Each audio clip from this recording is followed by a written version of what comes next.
Bueno, continuamos con nuestras entrevistas y en este momento estamos con Diego Benevento, que es autor de tres libros sobre, ahora nos va a contar sobre sus libros, y es gestor de la Fundación Gavito, presidente. Y bueno, contanos, Diego, bienvenido en principio, gracias por estar con nosotros en estos ciclos de Sin Tabú, que se va a visualizar en redes y se va a escuchar en radio, en AM830.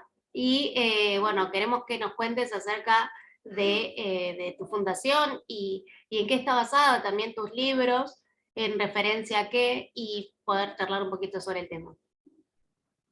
Bueno, ante todo, Ana, quiero agradecerte por esta invitación. Hace tiempo que sé de vos, sé de tu trabajo, de forma indirecta. La verdad que sin conocerte te tomé aprecio por todo lo que fuiste haciendo, por la resiliencia y porque Gracias. me identifico a vos yo tenía mi gemelo con discapacidad, Gavito, que falleció hace poco, Uh-huh. y bueno, creo que somos sobrevivientes a un sistema de salud y educación y jurídico-administrativo que nos ha puesto palos durante toda la vida. Y bueno, algunos, y ahí te incluyo, Ana, no lo hablamos personalmente, pero los que salimos del odio, del enojo y estamos tratando de hacer algo para cambiar el sistema, porque el destrato que vivimos genera enojo, genera mucha angustia. Y justamente mis 3 libros en discapacidad hablan de esto, ¿cierto? Del pasaje de las etapas de aceptación del diagnóstico, cómo identificarlas, cómo intervenir en ellas, y mi último libro, Familias en Tramas, propongo un dispositivo de intervención temprana para trabajar con la familia. Porque, Ana, si hoy estamos acá con lo que vivimos, es porque hemos tenido familias que de alguna manera nos han acompañado. Claro. O familias auxiliares que nos han acompañado y que nos han permitido hacer una resiliencia y llegar a pasar del dolor a generar el arte de vivir, ¿cierto? Que es el nombre de mi segundo libro. Sí. Y la Fundación Gavito tiene algo, bueno, a ver, a partir de la muerte de Gabriel, mi vida era todo él, todo lo que vivimos, y me encontré con profesionales y familiares directos de personas con diversidad funcional, que es el corazón de Gavito. Somos todos familiares directos, y quiero que vos también seas Gavito, quiero que vos nos acompañes también en esto. ¿Por Vos y qué la no? gente que está. Seguro. Yo creo que todos ya somos parte, ¿no? Cuando recibimos un diagnóstico, incluso en la comunicación que tuvimos en el programa pasado con Patricia, en nuestro encuentro anterior, yo le decía, a mí me pasó que cuando yo recibí mi propio diagnóstico a los 22 años, yo dije, no dije nada, me quedé ahí como pensando qué podría estar pasando. Cuando me llevan por primera vez al gimnasio de rehabilitación, en el lugar donde estaba, empiezo a ver, ¿no? Otras personas que estaban en otra rehabilitación, cada uno en su rehabilitación, pero con distintas características fuertes de visualizar, como una chica embarazada de casi 8 meses sin manos, que se sentó delante mío en una camilla y se sacó los pies, y como un chico que pasó que tenía la tapa del cráneo, o sea, se la habían sacado para desematizar por un accidente que había tenido. Después todo eso lo naturalicé, pero en ese momento fue, ok, yo ahora formo parte de esto. Y en ese momento es cuando uno empieza a hacer el clic y varios clics, porque son muchos. Y también entiendo lo que decís cuando hay una familia desde un inicio, porque bueno, tenemos por suerte muy buena comunicación con mi mamá, la tenemos con mi papá, si bien ya es grande, tiene 93 y es médico. También pasó que en mi propia familia, siendo mi papá médico y con tres disciplinas, con tres, ayúdame que no me esté saliendo la palabra, especialidades, que también es frustrante, y hoy en día te podría decir que para mi papá, si lo tengo que ver con cierta objetividad, con la que pueda, ¿no? Ha sido muy frustrante para él, trabajando en medicina, no poder revertir el primer diagnóstico de su hijo, de mi hermano con autismo. Y después vino el mío más adelante. Entonces, una de las cosas que siempre charlamos pues, es el inicio, ¿no? Y además lo charlo mucho con la gente a la gente a la que entrevisto en radio, y en un principio uno va, los padres, los familiares, los cuidadores, el contexto, va rebotando de diagnóstico en diagnóstico, y no saben qué hacer realmente, y no saben si ese diagnóstico que le dan es realmente como debe ser, o es realmente el certero, ¿no? El que va a seguir, que va a continuar. Entonces ahí es donde hay la familia está desconcertada, donde no saben cómo actuar. Entonces te consulto a vos, ¿cuáles son esos pasos en los cuales la familia tiene que ir viendo, ¿no? Pisando sobre seguro, quizás, para pisar un poco sobre seguro, entender un poco qué es lo que tenemos que transformar en nosotros para abrazar un diagnóstico? Sí, Ana, y no solamente la familia, sino la persona que recibe el diagnóstico, como fue tu caso, lo que tenemos que entender, y en esto es donde nos destrata el sistema de salud, de educación y jurídico administrativo, que no entienden que nos dejan en shock, en peregrinación, en desesperanza, y que recién la cuarta etapa lleva todo un recorrido de duelo y mucho tiempo. ¿Sabes qué? Escuchaba una de tus entrevistas cuando vos comentabas, cuando recibiste el diagnóstico, que el médico, vos le pedías que te devuelva el caminar, y él te tocó el pelo, él te hizo una caricia, y te dijo, no me pidas eso. Ese médico te sacó del shock. ¿Por qué? Porque el lenguaje en esa etapa no funciona. Este gesto de humanidad, de acomodarte el cabello, de acariciarte como a una hija, como una hermana, hace que ese sistema de representaciones que está colapsado por lo que a vos te pasó, quede atravesado por lo afectivo. Entonces, ¿qué hace el sistema de salud y educación?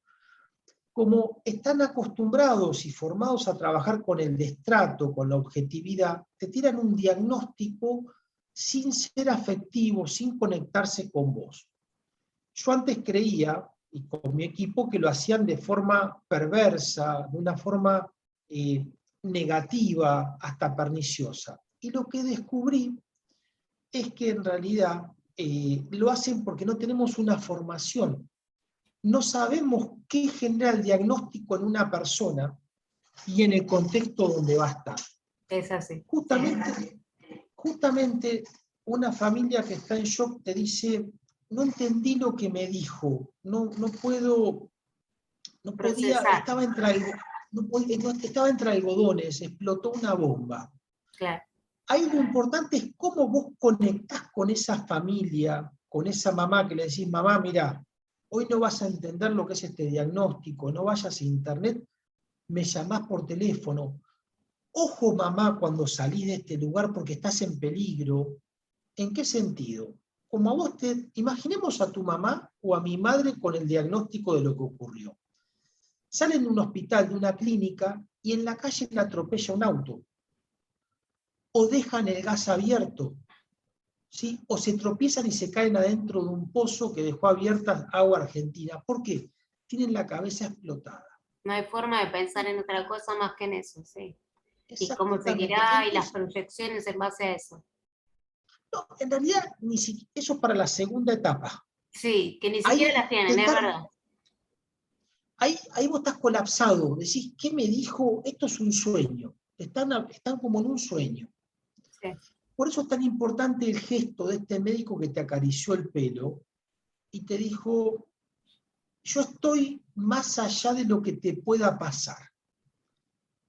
Sí. Ahí es cuando en mis libros y en la Fundación Gavito proponemos una nueva clínica, porque todos los sistemas están preparados como para que te entiendan el lenguaje. Vos en ese momento no sabés quién sos, qué te pasó, y quieren que entiendas que no vas a caminar, o que tenés un autismo, o que tenés una fibrosis quística, y se pierden de lo afectivo. Entonces, lo primero que enseñamos en las capacitaciones de Gabito es a estos profesionales y docentes a conectarse desde el lenguaje gestual. Las palabras no se escuchan. Y fíjate que un profesional no te mira a los ojos, pero no porque son malos, porque no están entrenados en ello. Esta es la novedad que traemos desde la Fundación, a transmitir el diagnóstico desde lo afectivo, ¿sí? ¿Y qué otra novedad traemos desde Gabito? Nosotros capacitamos a mamás, a papás, a hermanos, a personas con diversidad funcional que están en cuarta etapa para actuar junto con el médico, con esa persona que está en shock. Sí. Vos imaginate, Ana, que vos en este momento, o yo como hermano, nos ponemos en contacto con una persona que recién le da el diagnóstico y nosotros sobrevivimos a todo esto, tenemos otra intervención, tenemos palabras Sí. y un recorrido que nos conectamos de alma a alma. ¿Sabés qué me sigue pasando a mí? Me sigue pasando que la gente me busca para contarme lo que le pasó, para buscar determinadas palabras, y a veces, claro, sí, tenemos un transitar que quizás nos permite decir algunas cosas, otras nos da un poco de temor por la vulnerabilidad por la que esté pasando, porque uno, a veces, en mi caso, ¿no? Cuando me contacta alguien que por ahí no conozco tanto, tengo que intentar conocerlo en un principio, para entender o más o menos saber qué grado de vulnerabilidad está manejando, la emocionalidad que está teniendo en ese momento, porque uno puede tocar fibras muy delicadas. Pero también esto acompaña este comentario con otra situación en la cual tuve una entrevista en un momento dado tratamos un tema que era fertilidad y diversidad funcional, ¿no? Por ponerlo de ejemplo. Y hablábamos con los médicos tratantes, una ginecóloga, un andrólogo en ese momento, en ese espacio, porque el tema de la diversidad funcional justamente no está en la formación médica. Entonces el sistema de salud no ha propuesto, o si lo propuso, no se ha puesto en órbita, que puedan llegar a tener esa formación y ellos, hablando con ellos directamente, a ellos sí les gustaría tenerla y entender qué es lo que está pasando del otro lado del escritorio, en la consulta, qué es lo que le pasa al otro y cómo recibe el otro lo que nosotros le estamos dando o esa información que le estamos dando. Eso fue una de las temáticas que surgió, que me pareció súper importante, que haya formación en el sistema de salud sobre la diversidad funcional, porque así nos vamos a poder integrar mejor y vamos a poder ayudar a otros a integrarse mejor, ¿no?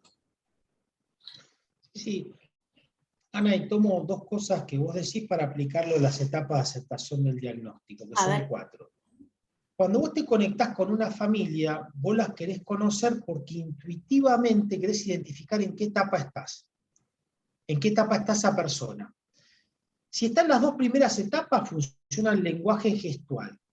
Ya en la tercera y en la cuarta, lo verbal. Lo mismo pasa con la ciencia, ¿cierto? La ciencia está en shock con respecto al tema de fertilidad y diversidad funcional. Por eso necesita de nosotros para hacerla pasar a la etapa siguiente, que es la de peregrinación, que es donde uno busca la información, donde uno está tramitando la culpa, el dolor, que si está bien, si está mal, para salir de ese shock inicial. Y esto es importante que nosotros, los que vivimos lo traumático, seamos los que transmitamos esta nueva ciencia.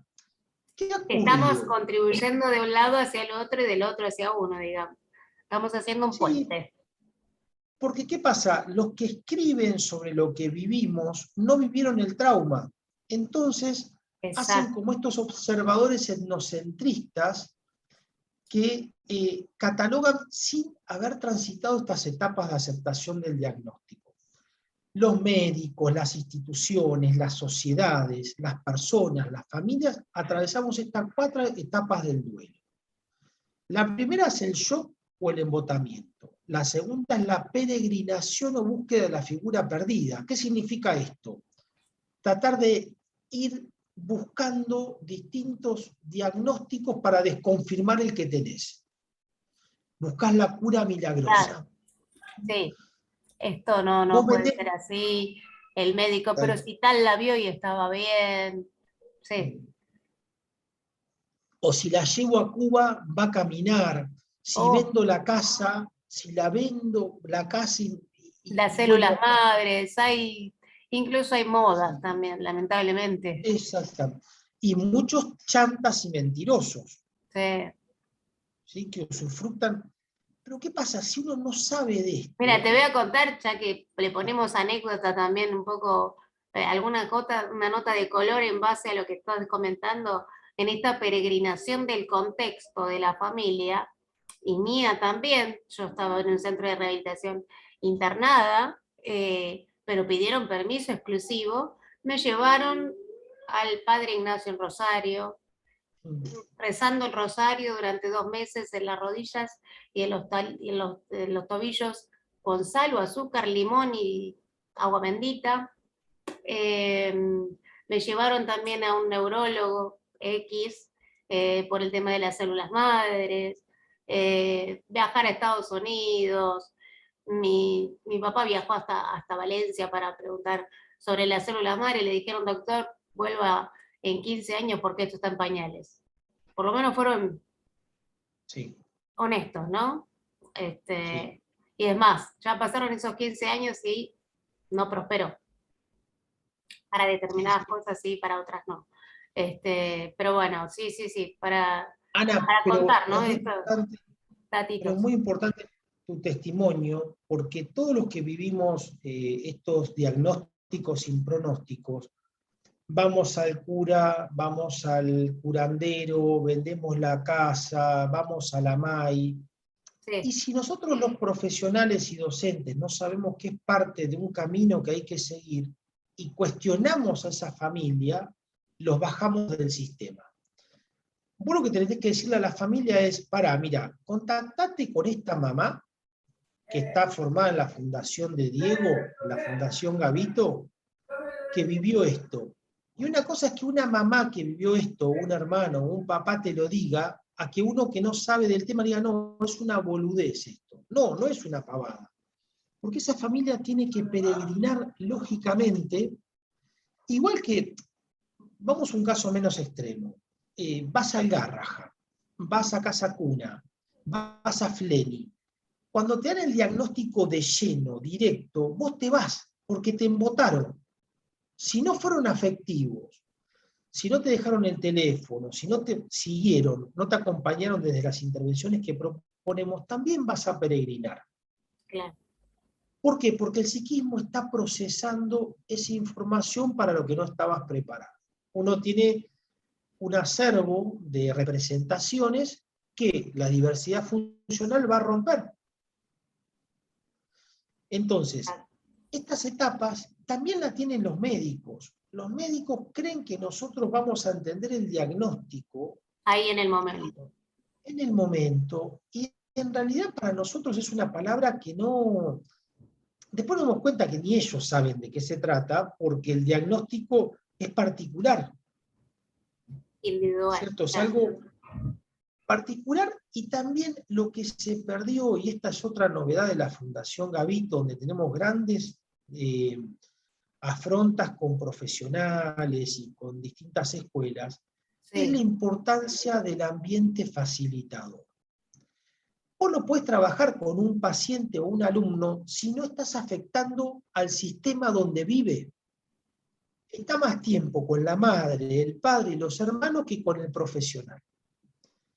Entonces, es una hijaputés, algo tremendo, sacar a esa madre del consultorio, sacar a ese padre, enojarte con ellos, porque están tan angustiados que todas las intervenciones positivas que tienen con esa persona la van a desarmar. claro. ¿Por qué? Porque esa intervención confirma el diagnóstico, que es lo que ellos no pueden aceptar.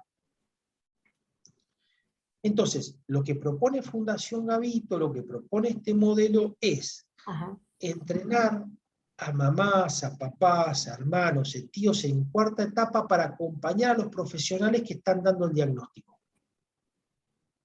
Bien. Que tengan un trabajo digno, que tengan una formación académica y un dispositivo que es el DITAF, dispositivo de intervención temprana, amparo a la familia, para que acompañen desde el momento 1. Tenés un diagnóstico, el médico te dice, bueno, andate a tal lado que está este grupo de familiares a trabajar, o que ahí esté esa mamá o ese papá acompañándote. Además O vos, pasa mucho, claro, te iba a decir, digo, pasa mucho que, a ver, nosotros decimos entre rengos, ¿no? Es en lenguaje coloquial, pero pasa mucho que tenés, ¿qué tenés? Una lesión medular, ¿qué tenés? Mielomeningocele, X cosa.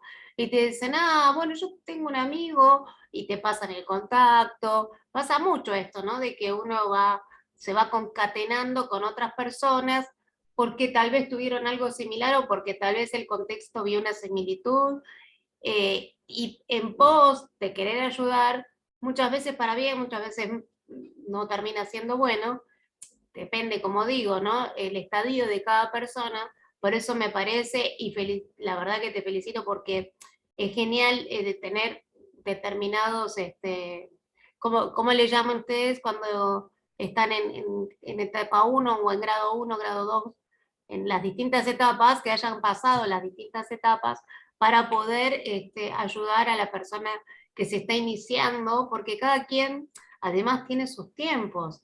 Una persona que está mil y que ya transitó todo lo suyo y ya no está ni ahí con ese tema, tal vez no puede ayudar, tiene todas las ganas, pero no puede, no le tiene el tiempo que la otra persona se tiene que tomar para poder afrontar lo que tenga que afrontar. Y además cada persona, cada familia, cada persona dentro de cada familia o cada contexto, tiene sus tiempos, que son diferentes. Entonces está muy buena esta idea, y está muy bueno este dispositivo para poder ayudarse entre familias. Y desde ya contá conmigo. Sí, y para ayudar al sistema, ¿cierto? Salir del enojo, salir del dolor, del desamparo, para decir, hay mucho saber sobre el paciente y el alumno, pero no hay saber sobre el contexto.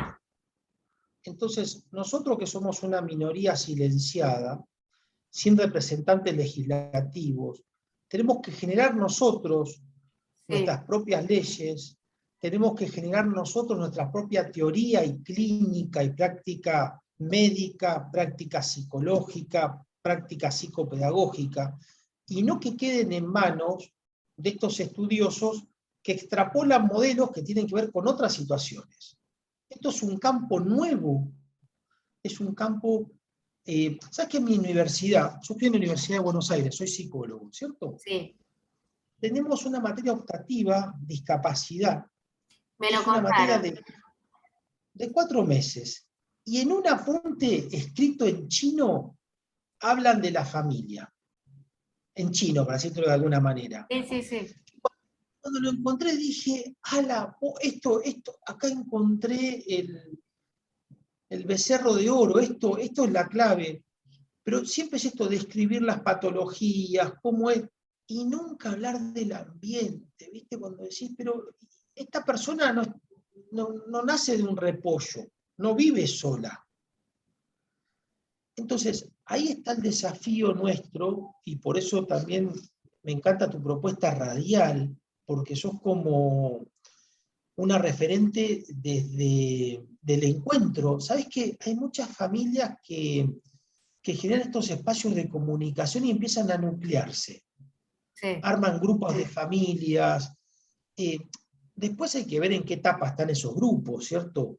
Sí, Y pertenezco ayudarlos a a. muchos y nada, toda la gratitud, ¿no? De pertenecer, y mucha gente te busca porque se referencia en una cosa que te pasó o en algo que dijiste o en alguien que conoces. Y bueno, y es ser un pilar para la sociedad, o hablar de comunidad, ¿no? Básicamente, hablar en comunidad, eso es lo más importante. y empezar a generar una cultura inclusiva, en donde sí podamos conformar de cierta manera que estas familias terminen siendo profesionales, y que los profesionales terminen siendo parte de la familia, ¿por qué no? Terminen siendo familia, lo digo, Por si se quiere, entre favor, comillas. pero Ana, esta es la clave, es que lo que no entiende el sistema es que en una situación de catástrofe, de shock, el profesional es tu familia, es tu sangre, y si te destrata igual que el docente, es un doble trauma, Claro. porque es la persona, es tu figura de apego, la figura de mayor rango que te equilibra, que te da sostén, y lo hace, insisto, desde el lenguaje gestual. Las palabras no sirven ahí en esas dos primeras etapas. Lo que sirven es cómo te saludan, cómo te miran, que te den un teléfono, que te digan volvé, te va a pasar esto, que te digan mamá, cuando salgas del consultorio, acordate que tenés otro hijo, acordate que en la calle no vas a ver, no vas a encontrar el auto, no vas a saber, se te van a vencer las recetas. Fíjate que son mapas cognitivos en un mar tormentoso. Y que ¿Sí? parece tan simple, ¿no? Si lo ves desde el lado del diagnóstico, del profesional, o sea, digo simple porque uno no lo percibe desde ese lado. Si yo me pongo desde el otro lado, bueno, no soy profesional en la medicina, pero bueno, tratando el tema de la salud o tratando con mis médicos, del otro lado uno no, la otra persona no sabe cuando se va qué es lo que le pasa, incluso con cosas menores que no solamente un diagnóstico. Mirá, te doy otro ejemplo que, bueno, también hacen un poco a la charla, ¿no? Que nos gusta tratamos un poco de lo mismo y un poco de todo. Por ejemplo, yo hago tratamiento para el dolor, o hacía, te debo decir, durante 8 años por dolor de cadera, lógico, por efecto bisagra de la silla de ruedas.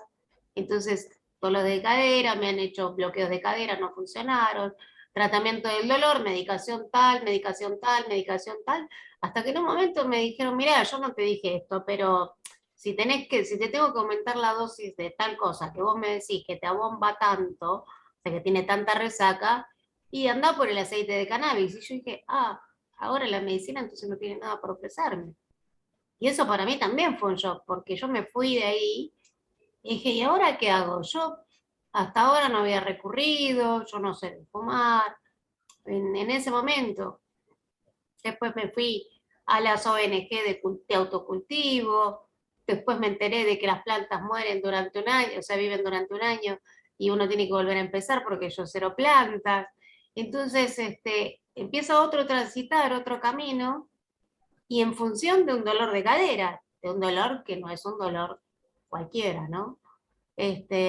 Pero bueno, pasa, digo, en distintos momentos, en distintas etapas, cuando hay diversidad funcional, lógicamente hay comorbilidades, entonces, o ¿cómo decirlo, no de otra manera, para que se entienda para la gente, hay algunos otros problemas, otras situaciones clínicas adyacentes a esa diversidad funcional, puede haberlas como no, pero bueno, en mi caso la hubo y en otros casos las hay, entonces son todos pequeños ¿cómo decirlo, no? Pequeñas etapas que uno va cerrando y dice, bueno, la comienzo en otro lado, de otra manera, y tampoco sabe, porque yo, por ejemplo, como cuando en ese momento me voy de ahí, dije, ¿y ahora qué hago? ¿Me pongo a cultivar? ¿Me pongo a fumar?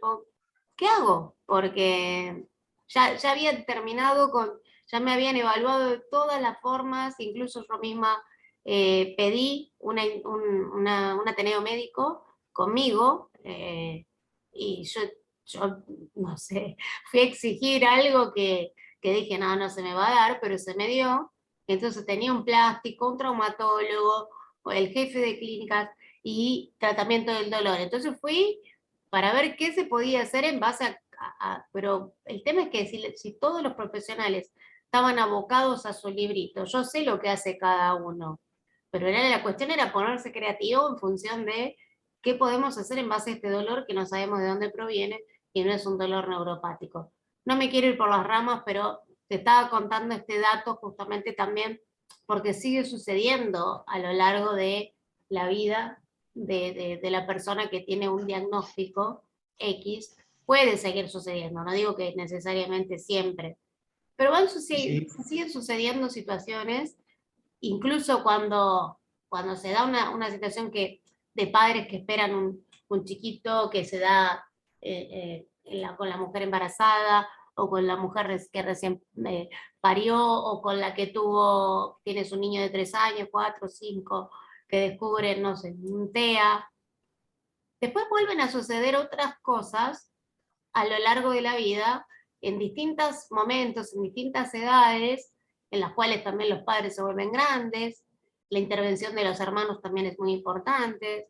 Yo creo que también hay muchas islas por conquistar, eh, y es importante también la gran pregunta de los padres de qué va a pasar con nuestros hijos cuando nosotros no estemos. Eso a mí me vuelve loca, por ejemplo. Eso es algo que me desespera en una situación en la de querer poder hacer algo, y obviamente uno no puede salvar al mundo, puede sembrar una semilla. Pero bueno, hay muchas situaciones en las cuales uno se siente en shock o en una situación de volver a empezar y volver a estos 4 puntos que vos mencionás, porque de cierta manera vuelven a suceder, ¿no? tal cual, Ana. Súper, estamos ya pensando en la misma lógica, ¿cierto? Y fíjate que, porque no es que inventamos nada, esto está ahí. Cada vez que el diagnóstico se confirma o se rectifica por algo, uno vuelve al shock, que es lo que te pasó con el aceite de cannabis, ¿cierto? Y el sistema queda en shock también. Lo mismo pasa con el nacimiento, o por ejemplo, una familia que tiene un hijo con discapacidad o diversidad funcional y después de 20 años vuelve a tener como un reverberar de lo que le pasó y la familia que está en cuarta etapa vuelve al comienzo. Sí. Lo que ganamos cuando llegamos a la cuarta etapa de reestructuración es que salimos más rápido de las 3 etapas anteriores. La cuarta etapa no es que uno llega a un estado mesiánico Claro. o de desapego. No, esto que pasó con vos, que lo contás claramente y que está bueno el testimonio para otras familias. Bueno, tenías un síntoma. La ciencia fuiste y ya pediste una junta médica y averiguaste y enriqueciste el modelo, ¿cierto? Porque quedaste en shock, el médico quedó en shock, hablaste con mamá cultiva, pum, pim, pam, y siguió la cosa. Entonces, esto es lo que nos enseñan estas familias que lograron, y estas personas como vos, porque hay algo increíble que me encanta de vos, Ana, esto de que sos mamá y, y te animaste y te la jugaste y te veo re bien con tu hijo, ¿cierto? Que la vas llevando con A toda. otro peregrinar, te digo. El embarazo fue, te diría, es más, te diría que para mí fue un calvario. A nivel físico, siempre lo digo, a nivel físico fue tremendo, pero fue Anita, pura pero te predisposición. interrumpo. Pero Sí. ¿sabes por qué fue un calvario? Porque no tuviste una Anita como vos en este momento que te diga, nena, déjate de joder, no te preocupes tanto, disfrutá de este nene, tranquila. Es como si Ana ahora le hablara a Ana en ese momento y vas a tener los mismos dolores, los mismos quilombos, pero en paz. No, es que Esta es como la digo, diferencia. fue predisposición pura, realmente. Las cosas sucedieron a nivel físico y yo sabía también un poco sabía lo que se venía. Fue duro, pero realmente no, tampoco me mortificó, sino que, bueno, sí preocupa a veces, ocupa, también en la ansiedad, el tiempo, bueno, y como nació, que lo habrás escuchado en la nota, que fue como la cereza, ¿no? Del postre. Muchas cosas se sucedieron, pero valió la pena, la verdad que valió la pena. En un primer momento tuve ese pensamiento y siempre lo expreso de la misma manera, aterrada, que fue esa situación de shock, aterrada, después ese peregrinar, esas situaciones de dolor, de distintos dolores, distintas dolencias, distintas cosas que me han sucedido, como un desprendimiento de placenta, despertarme llena de sangre en la cama sola, o sea, sola digo sin pareja, asustadísima nuevamente, todo te vuelve al eje, ¿no? Vuelve al inicio, pero bueno, realmente creo que se aprende muchísimo de esas situaciones en las cuales uno se la juega. Así como cuando uno empieza de a poco a aceptar un diagnóstico, también se la juega. Se la juega porque es una vida diferente, es una vida con un montón de condimentos, pero no por eso va a ser algo malo y realmente se terminan disfrutando muchísimas cosas que son impensables al principio. Ana, pero vuelvo con esto. ¿Qué hubiera pasado si en ese embarazo a vos hubieras sido acompañada por otra mamá como estás vos ahora? ¿No hubieras estado mejor? Seguro. Bueno, lo digo ¿Entendés? siempre. A mí me Esto es la faltó un lógica, referente. Ana, esta es la lógica que proponemos desde mis libros, desde la Fundación Gavito. Digo, vos lo pudiste hacer por una cuestión de resiliencia, de fuerza, de contexto, pero si además de eso, insisto, hoy te acompañabas o acompañabas a otra chica en esa situación, le hubieras dicho esto: che, vale la pena, cuando estaba el nene todo entubado, cuando estaba, y que te diga, no, esto va a pasar, pero que te lo diga alguien que ya lo vivió. Claro. Ahí veo tu... Acá está el enano, sí. Era, No, realmente, sí. sí, sí. Realmente fue algo bastante difícil. Hola, hola, hola, chica. Hola, ¿cómo Realmente andás? fue el tema de buscar referentes, fue preliminar. Sí, pero sin tocar la cosa. Bueno, vas a hacer Sí, estábamos hablando de vos recién, justo, ¿eh? justo vos. Parece mentira. Estamos Bueno, hablando de vos, mamá. sí, sí. No, la verdad es que ahí es donde yo me convertí en referente y dije, ok, acá hay que tomar registro de todo lo que pasó, todo lo que me pasó a mí, todo lo que fue a otras personas. Así que bueno, sí, la verdad que sí, me pasó eso de no tener referentes. No querés, pero no se toca la compu, mi amor. Porque mami está hablando, ¿sí? Patrick, vamos a cambiar el pañal de paso. Bueno, y realmente eso no se toca. No se toca. Llévalo por aquí, llévalo con Patrick. Entonces, ¿saludaste ya?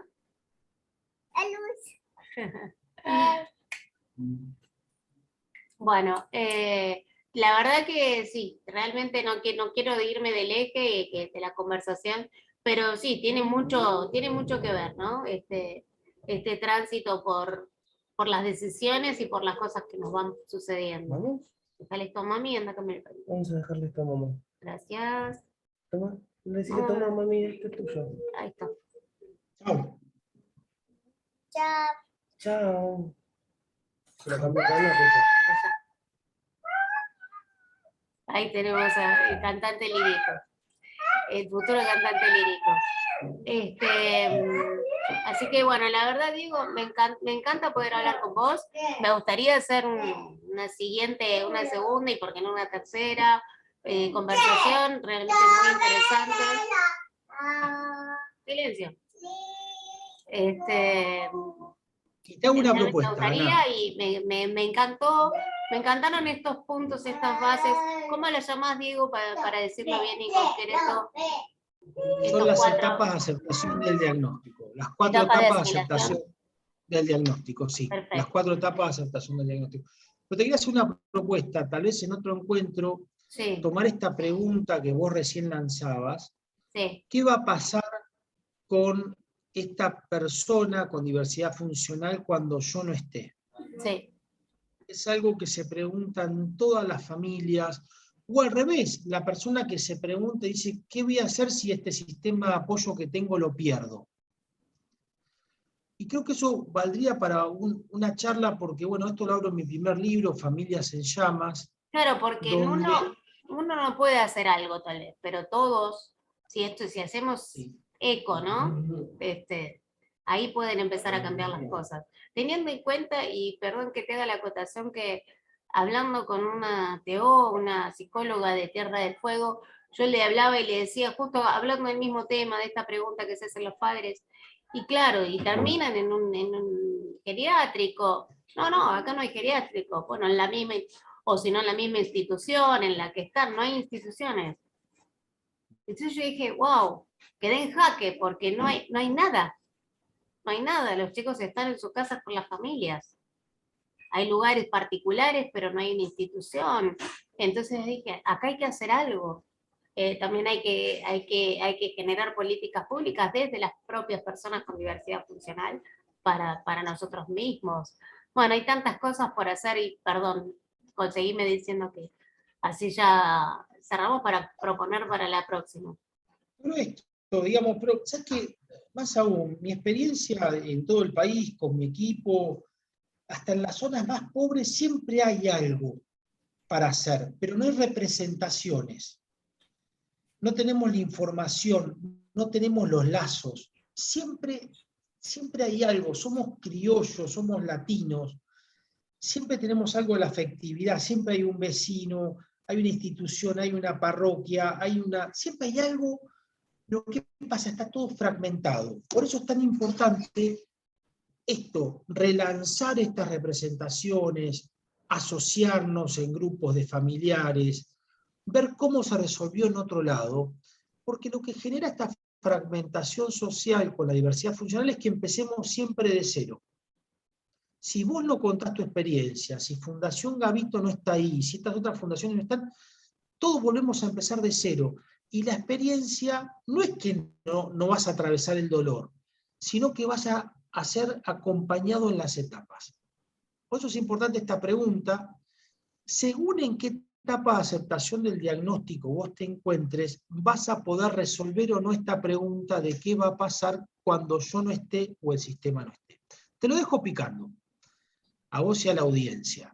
Y bueno, invitarlos a que se contacten con Fundación Gavito, a Sí, que sí, nos por busquen. favor, decinos las vías de contacto, así la gente las conoce. Sí, en Facebook, en Instagram, Fundación Gavito, tenemos una biblioteca virtual que ahí ponemos, que es gratuita, nosotros ahí ponemos artículos, hay resúmenes de los libros, vamos a poner estas entrevistas, las películas que trabajamos y los cuentos. Hay muchas películas del cine nacional y mundial que habla de lo que nos pasa como familias, que eso nos sirve para romper esto de que nos pasa solamente a nosotros, cuentos de Cortázar, de Quiroga, de Paul Auster, donde nos vemos reflejados de todo lo que vivimos nosotros.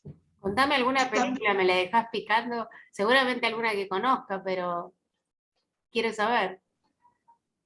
mira, hay una película iraní de un niño no vidente, que se me va el nombre, pero es una Sí. película formidable. Una película china sobre un hijo con autismo que trabaja Jet Li, que es, creo que sobre el cielo, no me acuerdo bien el nombre. Sí. Tenemos, hay varias películas que trabajamos siempre y que están puestas ahí. En Argentina, ¿Están la ahí en la película biblioteca? Anita, está en la biblioteca. Ah, perfecto, Sí, sí. perfecto. Y también tenemos cuentos de Cortázar, sí, después del almuerzo. Tenemos varios cuentos. Bueno, el cuento La gallina degollada de Quiroga, ¿sí? Anita, ¿sabés que uno de los personajes de La gallina degollada, el apellido era Mazzini? Mirá, Lo tenés que leer ese cuento, ¿cierto? Es lo voy fuerte, a leer, pero... de hecho ya me la dejaste picando, así que ahora cortamos y lo voy a buscar. Y se meten ahí en la funda, nos escriben, les pasamos el link, ingresan, tenemos, bueno, estos artículos, las películas, información, y lo que ustedes nos propongan para ir subiendo a esta nube que nos hace trama. Perfecto. ¿Sí? Me Bueno, encantó. gracias, Ana. Gracias por No, el gracias a encuentro. vos, Diego. La verdad, un placer. Y lo felicito no solamente a vos, sino también a todas las familias que están conformando la fundación y a las personas que trabajan. A Patricia le mandamos un beso grande. Y que trabajan por la fundación y también para hacer difusión a otras familias, porque realmente tengo que agradecerlo como familia realmente, y no solamente a los que nos pasan, sino también poder llegar a aquellos que todavía no les sucedió, porque también pueden ayudar a otros. Sí. No necesariamente tienen que pasar o transitar o peregrinar o pasar por estos 4 puntos de aceptación. Pueden pasar por otros tipos de aceptaciones, ¿no? Creo que, bueno, en principio podemos hacer cadena de las personas que sí transitamos por los 4 puntos, y también, ¿por qué no?, poder aspirar a que otras personas también se muestren interesadas. Creo que esta pandemia también ayudó un poquito a eso, ¿no? A lograr un poco más de empatía. Ana, pero sabes que la fundación tiene 125 voluntarios. Me dijo, Patricia.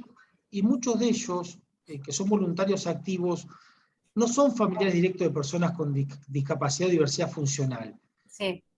Se alinean a través de una causa. Por otro, trabajamos discapacidad y vulnerabilidad y pobreza, ¿cierto?